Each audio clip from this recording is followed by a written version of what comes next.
Assalamualaikum warahmatullahi wabarakatuh. Halo sahabat geograf, kembali lagi bersama saya Fitradi Wicaksana dengan NIM 1902 10303045.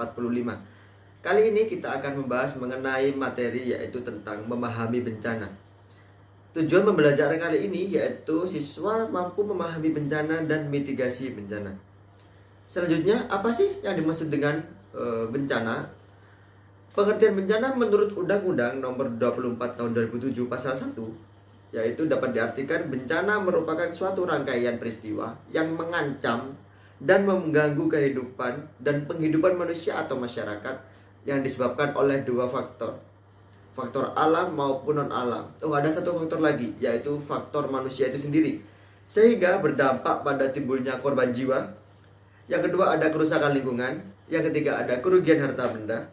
Yang keempat yaitu ada dampak psikologis. Nah, dari pengertian tersebut dapat dipahami bahwasanya ada tiga cara untuk memahami suatu bencana. Yang pertama ada jenis bencana, yang kedua ada usaha mengurangi resiko bencana, yang ketiga ada lembaga penanggulangan bencana. Nah, dari penjelasan yang sudah saya jelaskan tadi dapat simpulkan bahwasanya jenis bencana itu dapat dibagi menjadi tiga. Bisa dilihat di samping saya ini sudah saya gambarkan peta konsep, di mana jenis bencana dibagi menjadi tiga. Yang pertama ada bencana alam, yang kedua ada bencana non alam, yang ketiga ada bencana sosial.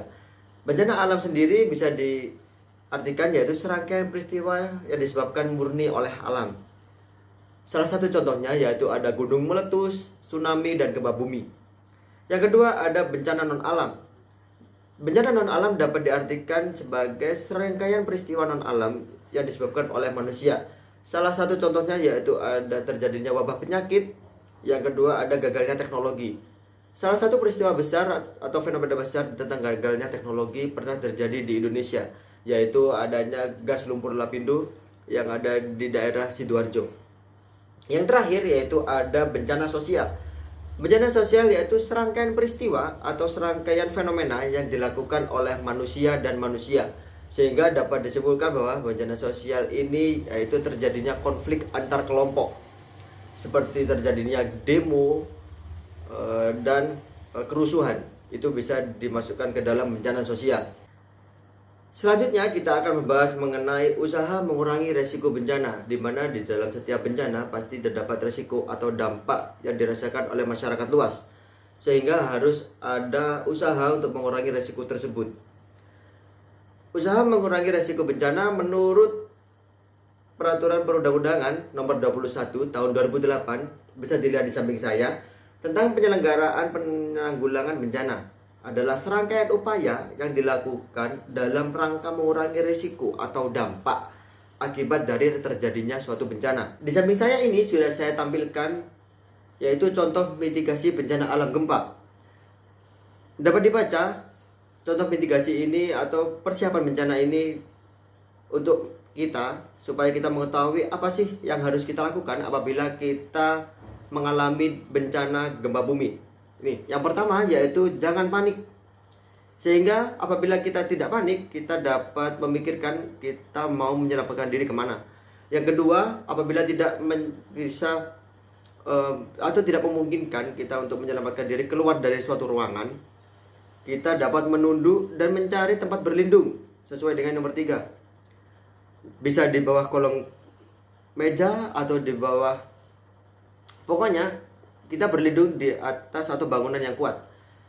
Yang keempat, jangan bergerak. Yang kelima, apabila bencana sudah mereda, kita dianjurkan untuk mengevakuasi diri kita sendiri, yaitu mencari tempat lapang yang luas sehingga kita terhindar dari reruntuhan bangunan. Yang keenam, kita berkumpul pada titik kumpul yang sudah ditentukan. Yang selanjutnya kita meminta bantuan ke Badan Penyelamat setempat atau BPBD. Nah, yang selanjutnya yaitu contoh mitigasi bencana alam atau mengurangi resiko bencana non-alam. Yang pertama yaitu menyiapkan masyarakat dan pemerintah terkait adanya potensi bencana sosial dan resikonya. Yang kedua yaitu menyiapkan infrastruktur yang mumpuni seperti pelayanan kesehatan, sarana prasarana, logistik, dan lain sebagainya.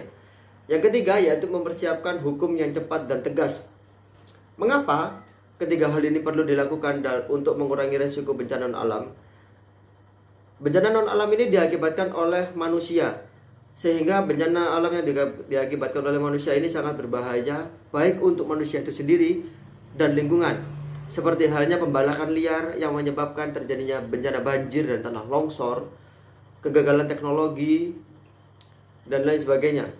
Sehingga perlu adanya hukum yang cepat dan tegas untuk menindak manusia-manusia yang memiliki pemikiran-pemikiran pendek seperti ini, sehingga tidak terjadi bencana non alam yang merugikan masyarakat luas.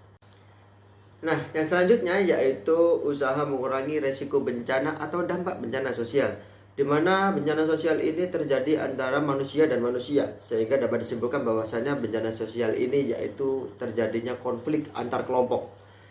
Nah, terdapat 4 cara untuk mengurangi resiko atau dampak bencana sosial.